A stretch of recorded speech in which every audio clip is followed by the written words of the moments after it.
Good afternoon, good morning, depending on where you are in the world. Welcome to this live training. It's called Seven Unorthodox Secrets Leading Recruitment and Search Business Owners Use to Win More Retained or Exclusive Clients with Less Effort and Higher Fees. Welcome to this live training. As I said before, we're going to be looking at seven secrets leading recruitment and search business owners use to win more retained and exclusive clients for less effort and higher fees. We've done this training before. We've done an old version of this training before, but we tried to bring it back. We speak to a lot of recruitment and search business owners from all over the world, and one of the recent complaints we get, recent sort of wants that we've got from them is that they want to secure more retained or exclusive clients. The reason being is that they're finding that more and more recruiters are entering the market. They're able to win job orders, but a lot of these job orders going unfilled, right? Going unfilled because one of your competitors is filling them. So having a retained or exclusive agreement allows you to block the competition. People are sick and tired of low fill rates, right? So people having to work 10 job orders to fill two of them. With retained or exclusive, we can get the fill rates to sort of almost 100% a lot of the time. So it's less work, more money, and also ultimately it's a better service for clients, right? So that's what we're going to be talking about today. How to do that. I just want to check in. First of two things. First of all, does that make sense? Give us a yes or no in the chat box. And Terry, anything you want to add to that? Not and the this question for stage, you, but Terry. other than I'm really looking forward to this. And by the way, if you've got any questions, please feel free to put them in the chat box. Our sole aim is to help you achieve your business objectives. So any questions, please feel free to put them in the chat box. A question for you, Terry. Just for people listening to this who want to, we're either making the transition from contingency to exclusive or retained, or perhaps already do that, but want more of it. You speak to a lot of recruiters all over the world. What are some of the biggest complaints people have with contingency, and how does moving to exclusivity or retained solve that? I think the biggest one, and I understand why people do this, but people take a job order, recruiters take a job order, but they've taken a job order from a hiring manager that's also given that job order to several of your competitors as well. So let's say there's 5 of you working on that job. Then what happens is only one of you are going to fill that role. So at best, your chances of filling that role is what? 20% at best. The average contingent recruiter only fills about 20% of the roles they work on.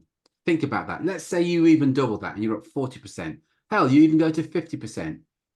It does mean that most of the time you're working, you're not getting paid. And if you're a contingent recruiter, you've been there where you put all the hard work in. In some cases, you've worked an assignment for over a month. You've found what you thought is the best candidate in the world. And for whatever reason, your candidate doesn't get the job. And often, majority of the time, it's through no fault of yours. Sometimes a client just pulls the plug on the assignment. Hey, listen, Mr. Recruiter or Mrs. Recruiter, thanks for all the work you're doing, but we're not going to take this any further now. Think about that. How many times have you been there? Complete and utter waste of time. If it's wasting time, by the way, it's wasting money. And one of the things with time is you can't get it back. You can lose a client, you can lose a friend, you can lose money, you can get it back. But once time's gone, that's it. And it is so soul destroying doing that time after time after time. But it doesn't have to be that way. The smart recruiters are saying to hiring managers, hell will freeze over before I work with you on that way. I only want to work with hiring managers that value and respect me and want to work with me at the very least exclusively. But it is a choice, but it's your choice. Either way, there's a price you're going to have to pay. You can either pay the price of working on contingency, or pay the price of saying to clients, we don't operate like that. Back to you, Drew. Yeah, just checking, by the way, if that makes sense. If it doesn't make sense, I'm totally cool with that. Our aim is to help you. So if you've got any questions, what I've just said, or anything that we say as we go along, please let me know. Just a small detail to add to what you said, right? Because I see a lot of trainers talking about, winning exclusive assignments. One of the differences to the way we do it with the Apex method is that when we talk about exclusive assignments, we call it exclusive with cancellation, which means that you not only are you working just exclusive with the client, but if they pull the plug for any reason, like Terry said, you're still going to get the fee, right? So this means that you can go from you can get into a position where you're getting paid for every single job order you work on, right? So again, depending on where you are in your business right now, but for a lot of our clients, that makes a big difference to their cash flow, to their income, everything else as well. So look, let's dive right into the content. But before we do, I just want to do a quick disclaimer for everyone listening. So again, first of all, thanks a lot for giving us your time.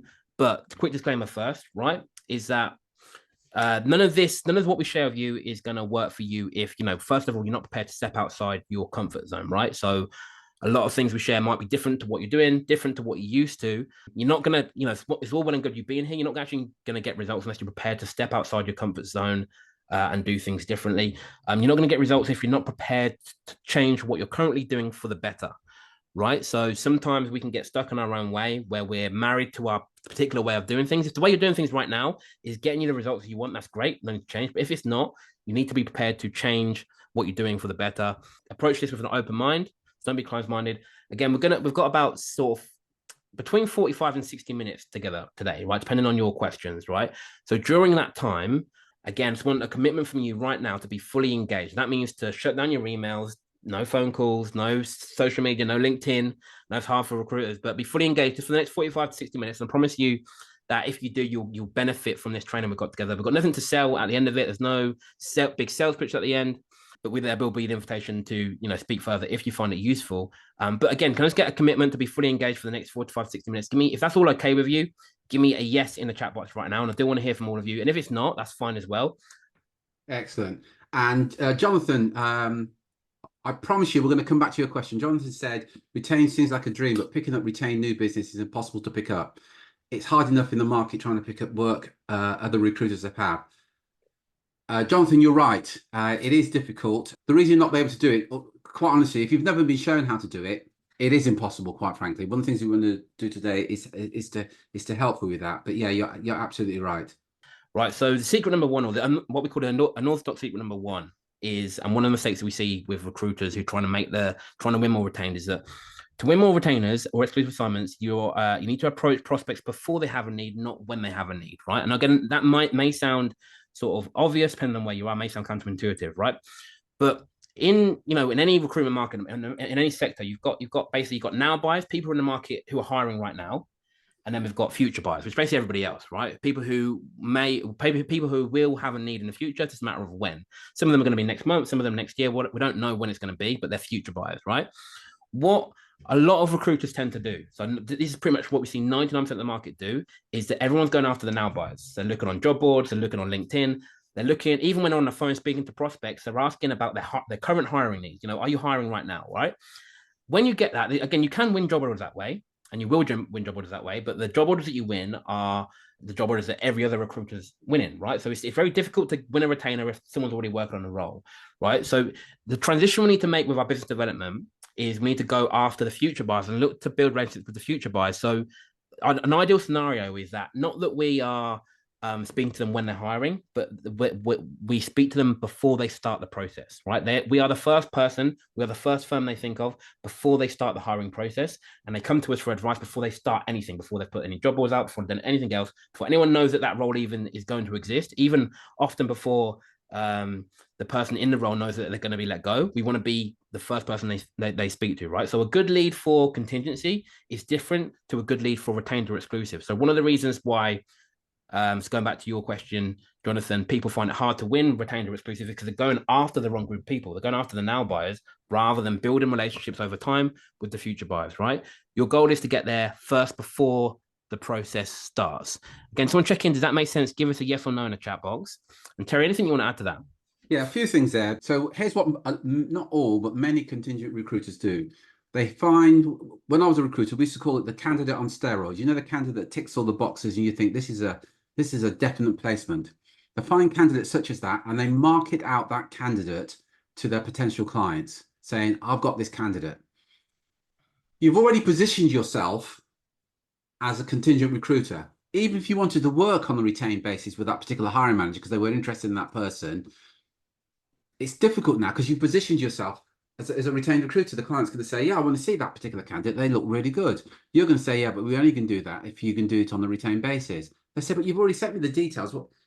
And you're kind of pushing water up the hill. That's one of the challenges with the form of marketing. The other form of marketing, Drew talked about your transition from your marketing. It's your thinking and your action. So your thinking must be, if a hiring manager says to you, actually, I'm looking for an XYZ right now, and we've got a couple of recruiters working on it, you say, great, just to let you know, I have zero interest in the assignments you're working on right now. What I want to know is what's going to be happening next month, next quarter. quarter two, quarter three, because that's where, how you're going to pick up the retained business. You pick up the retained business before they pull the trigger on that work. So it's a different kind of thinking and different action steps. So your marketing activity is to identify the hiring managers that will be hiring in the future, rather than the hiring manager that's hiring now. As Drew pointed out, if you find a hiring manager that's hiring now, they've got a relationship with half a dozen of your competitors right now. They're already working with them. So your chances of filling that role are pretty slim. I said, 20, 30%. Quite honestly, if one of your competitors got that to you, got that job order 2 or 3 weeks before you, it's probably even less than that. So it's the marketing, and it's asking the right questions as well. So it starts before the client is ready to pull the trigger. I think that's a key thing on that. Yeah. And I think when you, again, just check in, does that make sense? Give us a yes or no in the chat box. And if not, if you've got any questions, let us know. So hopefully Richard answers your question or your statement you said. But again, when you do this, when you make this shift from going after now buyers to going after future buyers, one of the other side benefits that it has is there's a lot more opportunity there and a lot less competition, right? So if you imagine that we've got 99% of the recruitment market going after the now buyers, right? But the now buyers is only 5% of your target audience. You got the other 95% who are future buyers. You'll find there's less competition, right? So you got all your competitors going after this small group of prospects when you're going after this bigger group, where there's less competition, right? So when we make this shift with our clients, one of the things that we see happening very quickly is the volume of appointments goes up, right? So volume of sales meetings you have with hiring managers.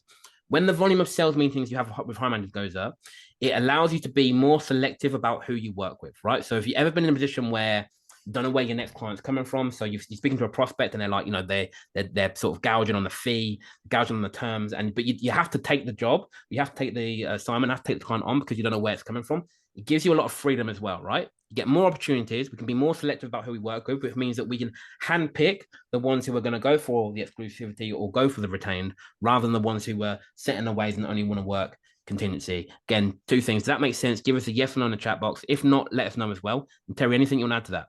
Yeah, it reminds me, so you just said there about making the decision who you work with. And I'm sure you're all familiar with the film Pretty Woman, starring Julia Roberts and Richard Gere. And there's a scene that really struck a chord with me, where they have a bit of an argument. And he turns around and he said, "But you're a hooker." And she replied with, "I say when, I say who, and I say how much."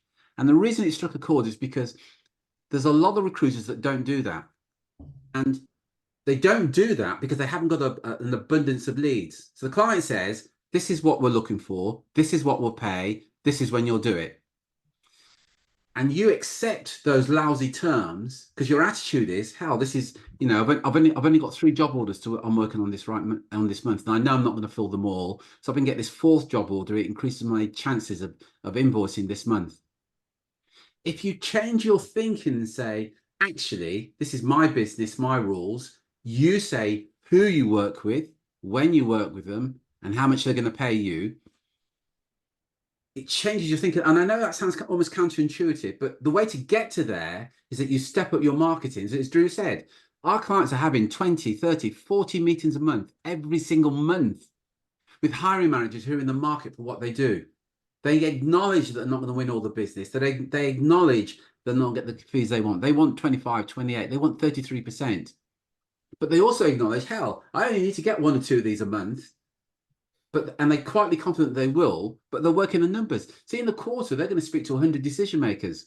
I talk to recruiters every day of the week. How many meetings do you have with the hiring managers in a month? 5, 6. Some of the really fortunate ones are having maybe 10 meetings a month with a hiring manager. So in the quarter, that's 30. Some of your competitors are having 100 meetings a month, every single month with hiring managers. So they decide who they work with and when. Hope that all makes sense. If it doesn't make sense, again, please shoot any questions in over.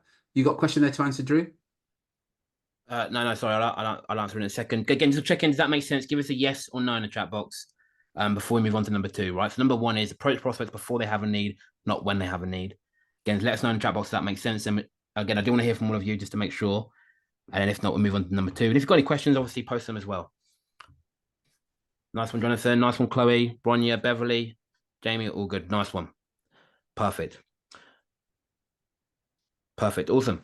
Nice one. So look, that brings us on to number two, right? So number two is only sell to buyers, right? So only sell to buyers, right? Which sounds obvious, or may sound a bit confusing depending on where you're at, right? But one of the I guess skills or processes you need to develop in your business development when you want to when you want to win more exclusive or retained assignments is what we call filtration, right? And I'll explain a bit more about what that means in a minute.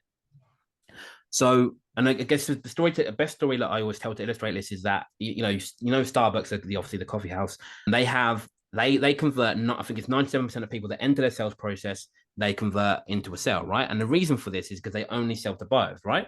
Their stores, all of their coffee shops are designed that everyone walks in, they're a buyer, right? And again, you need to try and do the same thing with your recruitment and search service. So again, Jamie, to your question, right? So Jamie's asked, is the I get that word in right? Is the retained or exclusive aligned to certain salary brackets, and what are the brackets, right? It's not about salary. What I will say is that retained or exclusive services aren't for everybody, right? There are certain companies or certain people within companies that want that level of service, and some people that don't, right? You're not going to be able to change someone's if the company's not set up for that, or the person in the company's not set up for that. You're not going to necessarily be able to change their mind. What we want to do is build in our business development ways to identify people who are already primed for that level of service, right?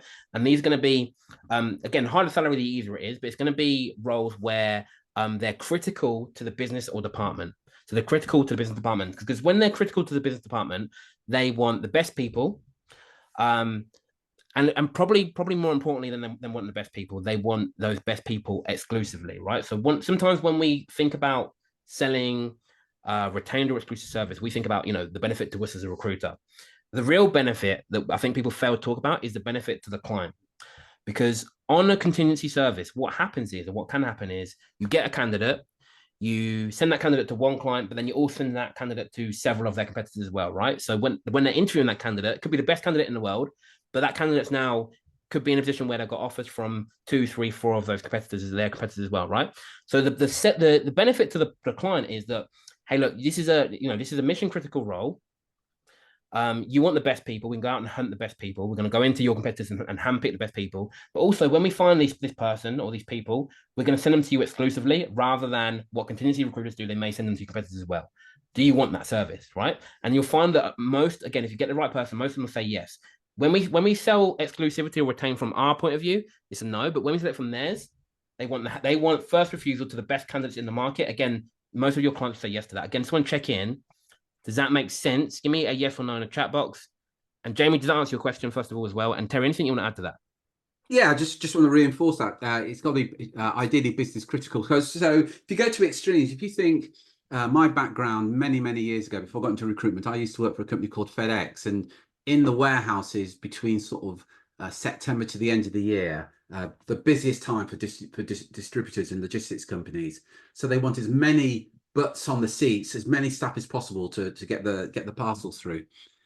So recruiters reaching out to FedEx and other distribution companies, then the recruiters are very much a commodity, and what they're offering is a commodity. That FedEx and all the other logistics company, they want 50, 100 people in the warehouse ASAP, and the recruiters position themselves as a commodity. And the problem with the commodity is, Jamie, I'll stay with you. If your price is, let's call it 20%, but I come along and do it for 19%, I'm probably going to get the business. Because from the hiring manager's point of view, there isn't any difference between Jamie and myself. We're competitors. It's just that Terry's doing it for 1% cheaper than Jamie, and because it's purely a commodity. If you change your language and communicate the benefit to the client in getting this person, and if you position it as solving the client's problem, you'll get less resistance, Jamie, to your fee. I absolutely promise you that. It isn't about the fee, and you can cut that off, so to speak, during the presentation. But I always say this: for anybody that's got children, you'll be aware of this. You can get anybody to do anything if you can communicate the benefit and then doing it. So if you've got young children, at some time you've said something like this to them: if you don't eat your greens, your salad, you're not going to have dessert. If you don't eat your greens, your salad, you're not going to go back on your screen. And your children will eat the greens as dessert, something they really don't want to eat because they want to go back on the screen, because that's the benefit to them. If you can communicate the benefit to the hiring manager on working with you exclusively on a retained basis, But it's got to be so the hiring manager benefit. It's not about you. It's going to help with my cash flow. I'm sick and tired of working. They couldn't care less. If you can communicate the benefit to them and how they're going to benefit from working with you on a retained or exclusive basis, you'll get very little pushback. In fact, what will happen is they will what we call lean into you wanting to do it that way, because they're going to benefit. The same way you can get your kids to say, yeah, I'd love to eat that salad and vegetables, because as much as I hate them, I just would love to eat them. But they want to eat it because they want to get back on the screen, or they want to have the dessert or whatever it is. There's a benefit to them. Any questions on that, please let me know. Just give me a yes or no in the chat box if that makes sense as well, please. If it doesn't make sense, please let me know. Yeah, Jamie, yeah. The answer is yeah. Sorry, Jamie, no. Great, thanks, Scott. Thanks, Beverly. Awesome. Back to you, Drew. Wasn't there? Did you get my? Yeah, no. No, the answer is no, I haven't. Did you click the link that I sent you? Okay. No, I didn't. Okay, click that link. I thought that was something else. Okay. Okay, awesome. Perfect. So it looks like it's all making sense. So look, and Terry sort of touched on this, but this moves us on to number 3, right? So number 3 is about, I guess your stance or your, I guess your positioning within the sales meeting, right? So number 3 is the number 1 objective of the sales meeting is to help the prospect make the best decision for them, right? So the number 1 objective of the sales meeting is to help the prospect make the best decision for them. Now that might be to use your services, that might be to go down the exclusive or retained route. It also might be not, might be to go the other way, right? The key to having these good sales meetings is to detach yourself from the outcome, right? One of the sort of biggest mistakes that a lot of recruiters are making that's repelling them from making sales with the clients they want, for the fee they want, is that every sales meeting they enter, every sales opportunity they've got, there's a sort of sense of desperation. They want the business so bad, and there's nothing wrong with wanting business, right? We all want business, but there's a sense of desperation and the client can almost feel it. You're desperate. You're trying to convince the client to go down the exclusive retained route. You're not really giving the benefit to the client, and it's all coming from a position, as Terry touched on, of you, right? If you can shift your mindset, and again, you can have the process of doing this, you can shift your mindset to thinking, this sales conversation isn't about me. I'm detached from the outcome. Great if I make a sale. Great if I don't. I'm detached either way. My only goal is to help the client make the best decision for them, right? And if you get it right, ideally your services should be aligned with that, right? If you're a recruiter and you help people find the best candidates in your market, and you offer a good service, then your service automatically is going to be aligned with what's best for the client, right? So that's already done. We just need to help the client see that, right? But we need to put the needs of the prospect first, right? So ethical selling means getting the needs of the prospect and then matching them up with what you offer, right? So we need to ask questions that elicit the right answers from the prospect, right? So again, I touched on it earlier. If you operate in the right market and at the right level, most of your clients won't want to deal with multiple recruiters. Most of your clients want the best candidates. Most of them don't want those candidates to be sent to their competitors, right? They're already primed for an exclusive or retained service, right? We just need to ask the right questions in the sales meeting to elicit that from the client and match services up with that. When we get it the wrong way around, again, all it feels like, and again, if you speak to a lot of hiring managers, if they've been approached by a recruiter, all it feels like is a recruiter trying to push their services on, right? It's because we need to shift the dynamics, right? Rather than push, we want to have pull. Again, someone check in. Does that make sense? Give me a yes or no in the chat box. And Terry, anything you want to add to that? Yeah, and Drew talked about the really, really good point there about ethically communicating the benefits to the client. And we've all been there. We've all been on the receiving end of when the salesperson's desperate for the sale. And I used to joke about it and call it commission breath, where you've been on the receiving end of some salesperson trying to close you down. It's not attractive, is it? Your hiring managers don't find it attractive either, where all you care about is getting the sale over the line. If you can show empathy and show that your role is just to get the best solution for the hiring manager, you'll get less resistance. I absolutely promise you that. Because now you're communicating what's best for the client. And as Drew said, you may not be the best person for that or best recruiter for that particular assignment. And if you're not, if you're selling with integrity, you should let them know. I'm not the best person for this, but what I will try and do is put in the direction of somebody that is. To a lot of recruiters, that's like talking another language, and they're going, why the hell wouldn't just get the deal over the line? No, that's not the best thing for the client. You've got to do what's best for the client. Again, any questions on that? If that makes sense, give me a yes. If it doesn't, give me a no in the chat box as well. I want to make sure that you really get this. When you get this, this is a game changer. When your role is just to get the best decision, sorry, the best outcome for the hiring manager. Imagine going to the doctor and the doctor saying, "Hey, I've got this. You've got some ailment. You've got a headache," and the doctor says, "I've got these pills for you. Not actually perfect for you, but if you buy these pills, I get a chunky commission." How would you feel about that? But that's exactly what a lot of recruiters are doing. This may not be the best solution for you, but if it does, I get some commission for it. No, it's not, Chloe. Chloe said, "Isn't that the NHS, National Health Service in the UK?" No, that's harsh, Ali. Chloe. Back to you, Drew. Perfect. So again, let us know if this makes sense. If any questions on what we covered or anything else, put them in the chat box. Again, I want to make sure that this is the best sort of training you've ever been on. A lot of that's going to come from the questions that you ask, right? So if there's anything in your head that you don't know about exclusivity or retained that you want to ask, just put it in the chat box. We'll either answer it there and then, or we'll come to it. But again, just make sure you just get involved and ask a question, right? So that number four is what's best for the prospect is always outside their comfort zone, right? So number three is right. I was just to recap is that the objective of the call is to help the prospect make the best decision for them, right? But we also have the caveat to that what's best for the prospect is always outside the comfort zone because the really like they're going to want any person in the sales meeting with you, they're going to want the thing that's most comfortable for them, which probably isn't going to be best for them.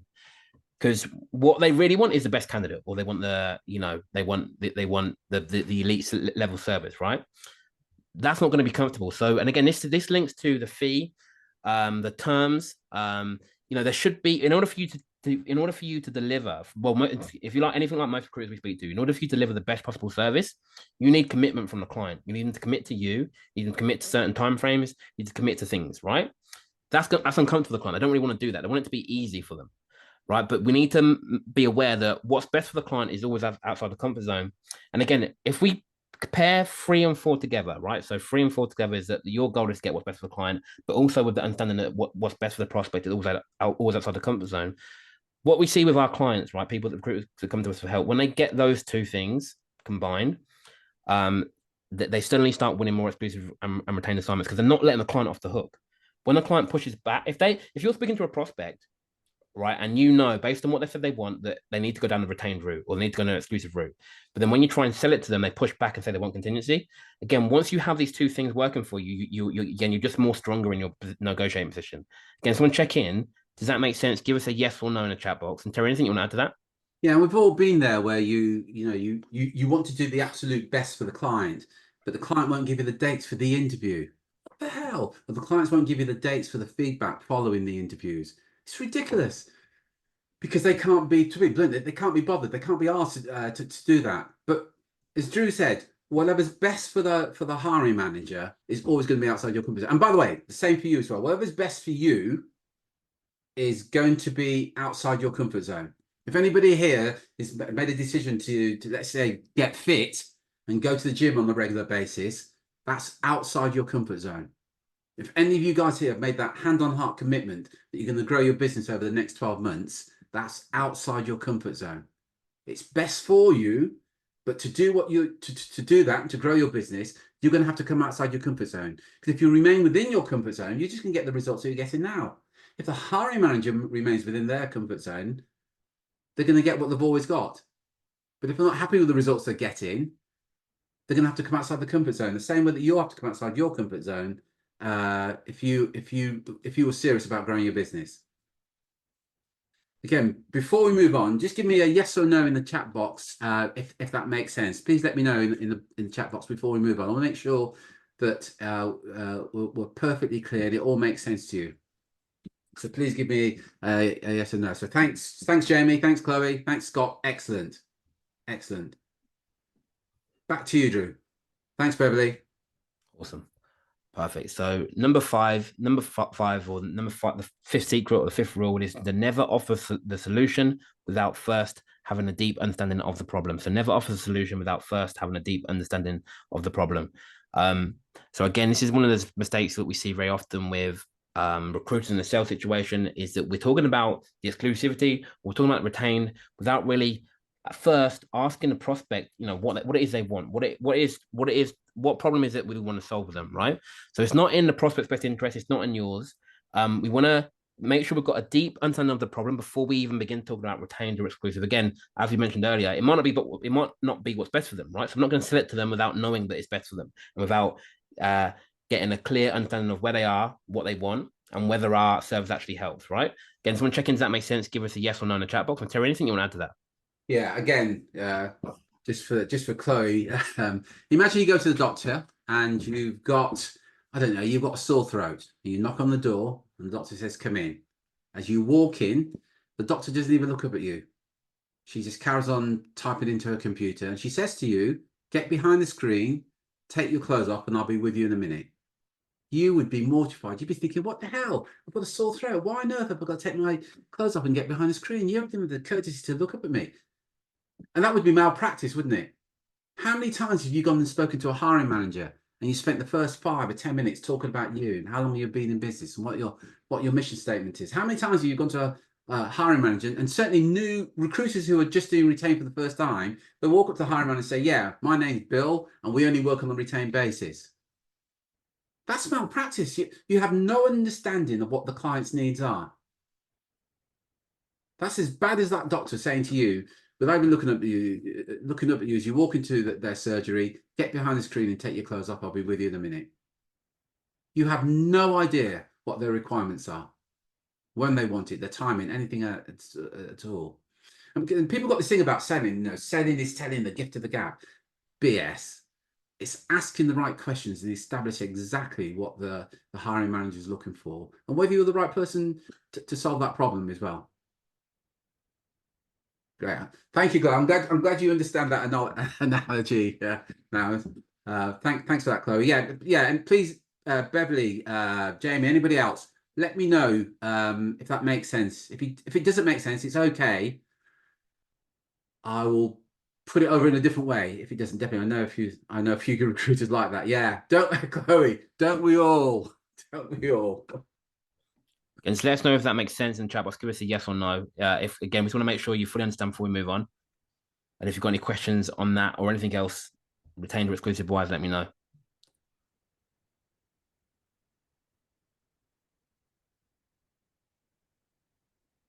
Awesome.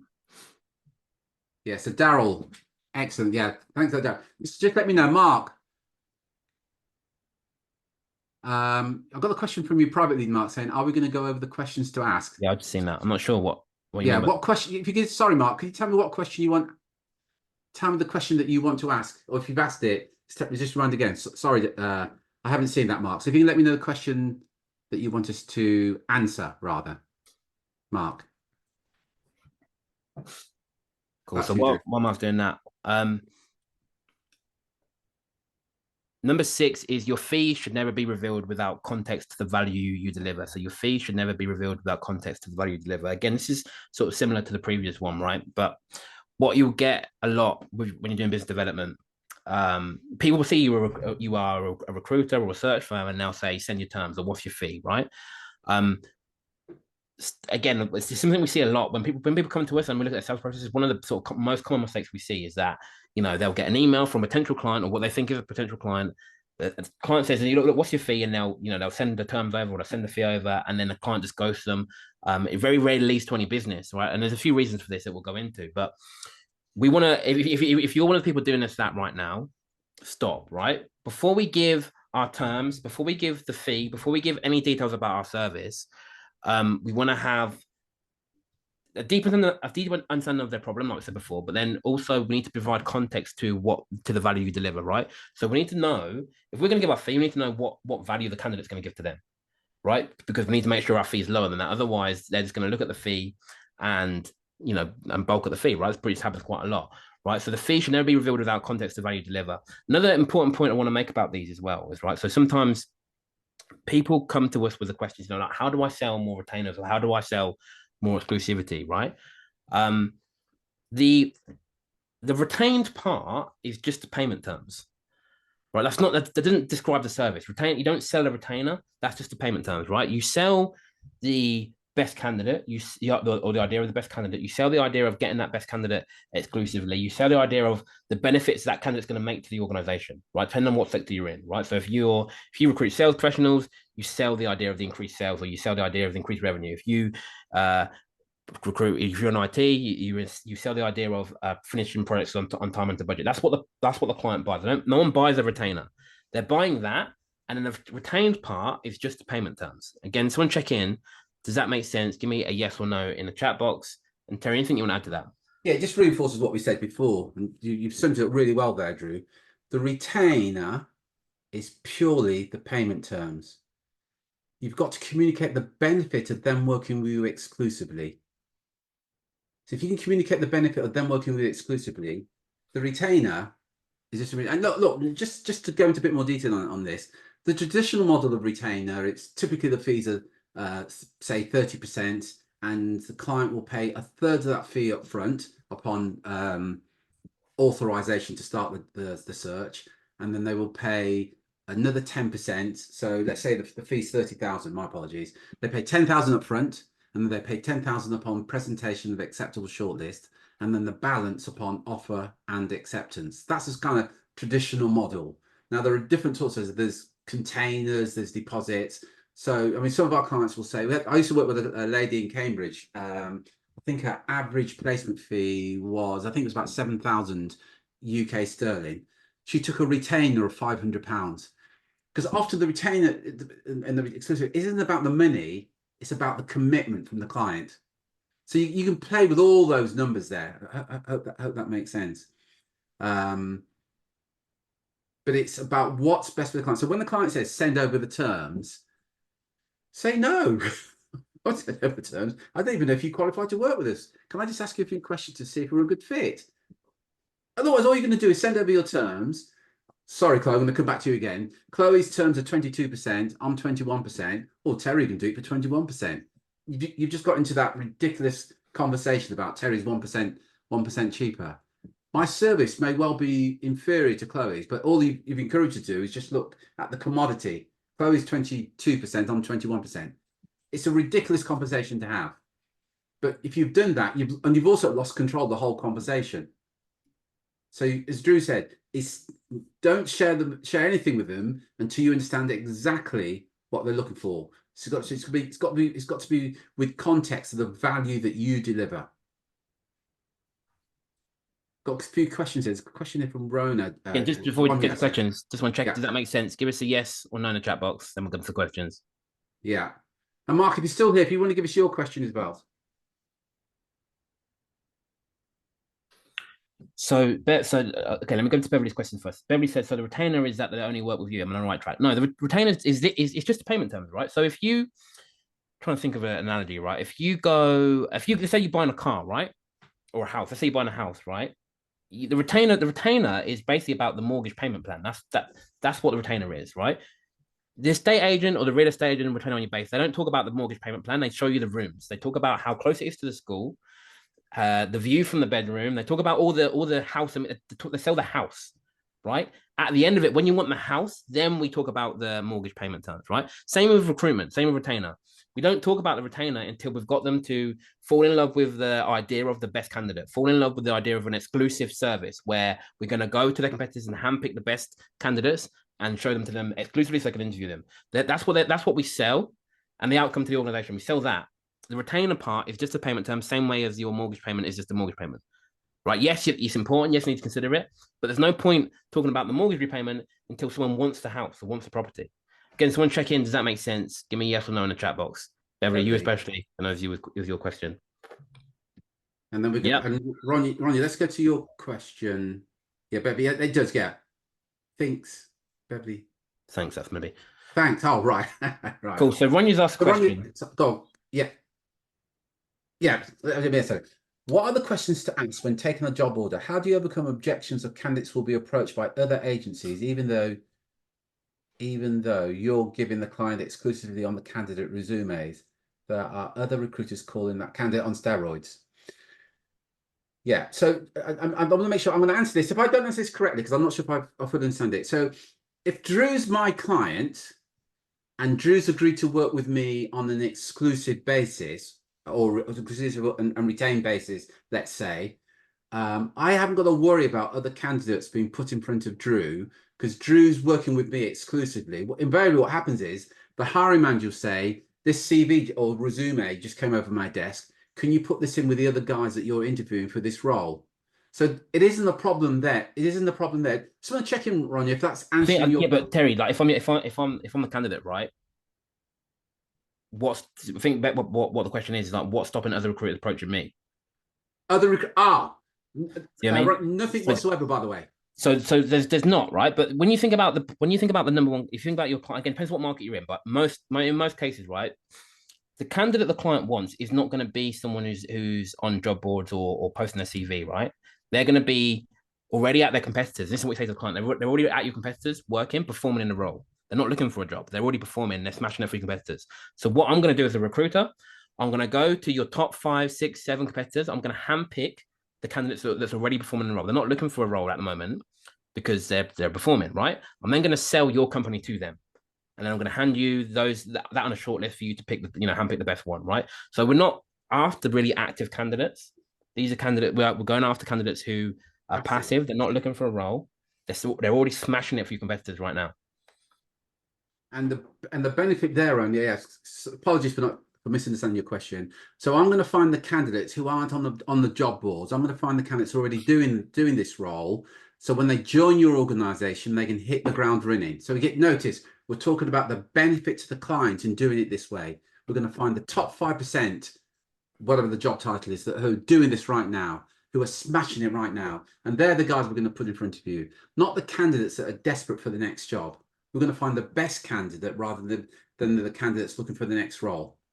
Again, Ron, can I just check in with if that makes sense? And everyone else as well, let us know if that makes sense. Give us a yes or no in the chat box. And any other questions as well, let us know.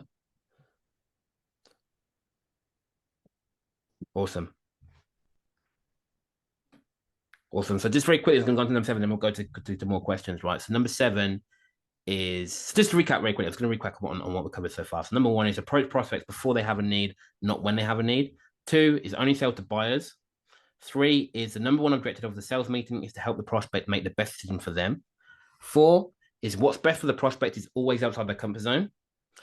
5 is never offers a solution without first a deep understanding of the problem. 6 is your fee should never be revealed without context to the value you deliver. And then 7, which we can cover now, is release all attachment to the sale or the yes, right? So we touched on this earlier. If you need the sale, you won't get it, right? You won't. If you any time a client picks up desperation or need from you, that's where you get the most pushback. So if you need the retainer or if you're desperate for the exclusive, I don't want to do it, right? It feels like you're trapping me into something. And we want to detach from the sale or the word yes, right?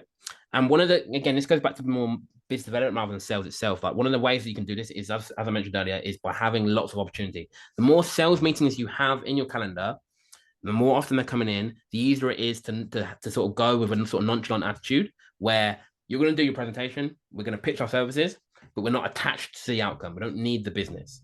Again, someone check in. Does that make sense? Give us a yes or no in the chat box. So the secret to that. The secret to that is effective marketing. So we call it a lead flow. So you've got a ton of inquiries coming in, and you kind of know you're going to speak to 25, 30, 40 decision makers this month. Because then there's no attachment. And we've all met the client, we've all met the prospects who, quite frankly, are a pain in the butt. We've all met the prospects that say, well, unless you can sharpen your pencil, unless you can be competitive on price, say to them, listen, if you want the cheapest recruiter, I'm not the guy for you. I want to thank you for your time and wish you well. You're not desperate for the business because you've got 39 of the meetings that month. But the whole dynamics shift when you're in that position. You're going, hell, I've got more inquiries than I can actually handle. I don't need to do this for you at ridiculous prices. If you want the cheapest recruiter, it also means you're going to get the cheapest candidate. That's absolutely great. I'm not the guy for you. I want to thank you for your time and wish you well. And just move on. Because it's a numbers game. We all know that. And if you've got sufficient, if you're having sufficient meetings each month in your calendar, it takes. I joked about it earlier. The commission break, where it's like, shoot, I've got to get this business over the line. Mark, if you want 39 meetings a month, we'll send you a link and we'll show you how to do it. We'll send everybody a link Yeah. actually. So We'll show you yeah, how to do it. just as we wrap up, like any questions in the chat box, put them in now. We're going to come to you, Mark. I see you got a question here. I'm going to answer that in a second. Same with you, Ronya. Any questions though before we wrap up? Put them in the chat box now. For everyone, anyone else, if you want to, yeah, Sorry, dude, there's some questions that have come in that we haven't. So we haven't answered. Mark's put them in a yeah, different place, Drew. yeah. But if you've seen them, I just said I'll get to Mark's question in a second. okay. My apologies. Okay. So for anyone else, if you go to make more, if you want to speak with us directly about any of this, you go to makemoreplacements.com/call. Let's put a link in chat box now. You can book a 15-minute call to speak to us, and we can help you with several things. One, help you get more appointments. Two, help you convert those appointments into retained or exclusive assignments. And then three, help you streamline the process so it's not second time away from you, your family, all the reason you started a business in the first place, right? So that's makemoreplacements.com/call. But look, let's dive into some of these questions, and any other questions, put them in the chat box as well. So Mark's asked a question: how do we start the conversation with potential leads/clients on LinkedIn? Do you go straight into what I do to see if they have a recruitment need? So again, people have a different view on this, right? My view is, and Terry's view is, no, agrees with me, is that no, we don't want people with a recruitment need, right? It's going back to right at the start, rule number one. We're not trying to look people with a recruitment need because they're the people that everyone else is finding, and they're the ones with the most competition. So if we want to, if you're asking this question in context to winning more exclusive or retained assignments, which I'm assuming because that's what it's called about. Rather than focusing on the recruitment need, I'm going to be focusing on what the priority is in their business or department at the moment, right? And that's gonna vary depending on what sector you operate in. But and then what I'm looking for. So let's say I'm a sales recruiter, right? So I help people find salespeople. I'm gonna ask any hiring manager connected to. I'm gonna say, look, hey, what's the priority in your business at the moment? Would it be increasing revenue, increasing sales, increasing order value, whatever, right? They're going to be sales related questions, and I'm looking for things basically that the candidates that I place can do for them, right? I just want to check in. Does that make sense? Give us a yes or no in the chat box, Mark. And then when I found that, the conversation is going to be around that, right? So you're saying you want to increase your sales, right? Mrs. Client, we can probably provide some insight to that. Are you ready for a call, right? And I'm not looking for people with a recruitment need. I'm looking for people who will have a need in the future. It's going to be everybody else, right? So that again, one of the things that this helps you do is get more response with your marketing, more response on LinkedIn, more response with emails, because we're not saying, hey, are you hiring? We're saying, hey, look, what's your plans for the next 12 months? Again, check in. Does that make sense? Give us a yes or no in the chat box and any other questions. And just let us know, Mark, if that's making sense. And just brilliant, every hiring manager, every business owner, yourself included, your problems are around three areas: time, team, and money. So if you ask a hiring manager questions around those three things, you're going to identify. Your recruitment solution. Sorry, your recruitment service will be the solution to that problem. So time will be. I use my experience. My background is IT recruitment. So I would be talking to CEOs, MDs, CTOs about what's going on within IT. So I'm going to be asking the questions about. Let's look at time as an example.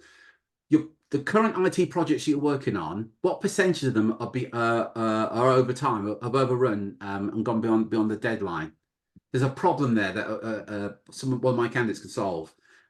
Performance of the team. If they've got a team, the 80-20 principle, say they've got a team of 10, at least two of the people in that team are underperforming right now. So you're asking questions about the impact that the underperformers are having within the team. Money is around sales, bottom line. So you can ask them anything about the IT project, what impact it's having the bottom line on company shares, because they want that problem solved. We haven't touched on this, but they don't actually want recruitment. They want the solution that recruitment provides. So it's a completely different conversation. So to answer your question, Mike, they're the questions you're asking on LinkedIn rather than got any vacancies at the moment? Because what you're going to get is a yes or a no. Yes, we have. We've got a couple of guys looking at this. If you want to have a look, I'll send you some details and send me a candidate survey. It's that kind of conversation, but there's no engagement there. And what you want from hiring managers is where they engage, where they're leaning in and you're working in partnership to solve their problem. 100%. And again, I keep saying this, but you'll get a higher response, right? So again, I'll use salespeople as an example. If you message 100 sales managers on LinkedIn, let's say that's your market, that's your hiring manager. There's out of 100, there's going to be like one or two who are interested in hiring a salesperson right now. but they're going to be like 98 who are interested in increasing their sales or interested in increasing revenue, right? There's things that people always want. And again, they might not be hiring right now, but we're going to start the conversation, start the dialogue, and then frame our services as a solution to the thing they already want. Guys, want to check in? Does that make sense? Give us yes or no in the chat box. Terry, I've got a question here from Ronya. And the question is, what are the questions to ask when taking a job order?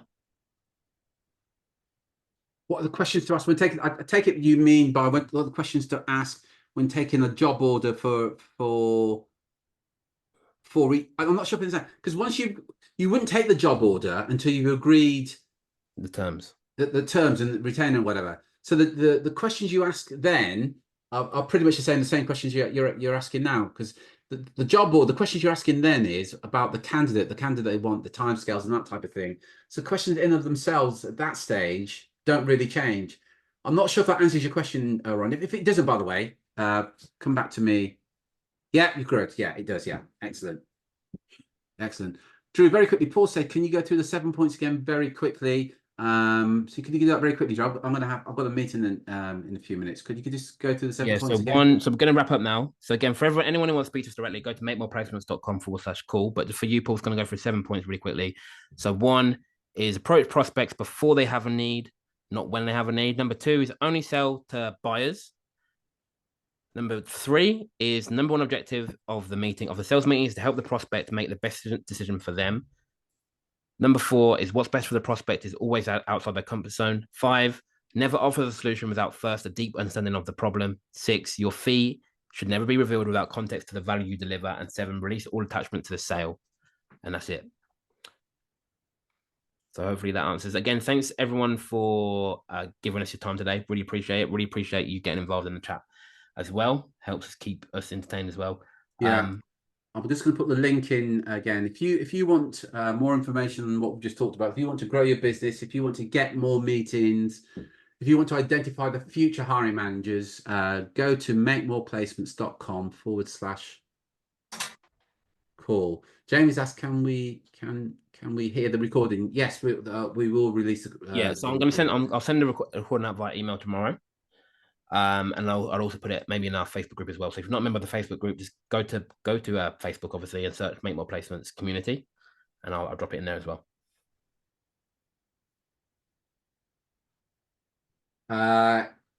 Just very quickly, Scott. It depends. Most of the time, the first stage is non-refundable.